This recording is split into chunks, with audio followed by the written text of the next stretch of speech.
చట్టవిరుద్ధమైనటువంటి అప్పు, ఒక రాజ్యాంగ విరుద్ధమైనటువంటి అప్పు అసలు ఏ రాష్ట్ర ప్రభుత్వమైనా అసలు చేయగలుగుతుందా?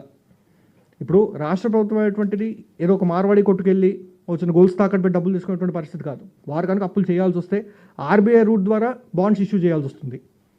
సెక్షన్ 22, సెక్షన్ 20 అండ్ సెక్షన్ 21 ప్రకారం మీకు ఆర్బీఐ యాక్ట్ కింద ఆర్బీఐ ఇస్ ద బ్యాంకర్ గవర్నమెంట్కి.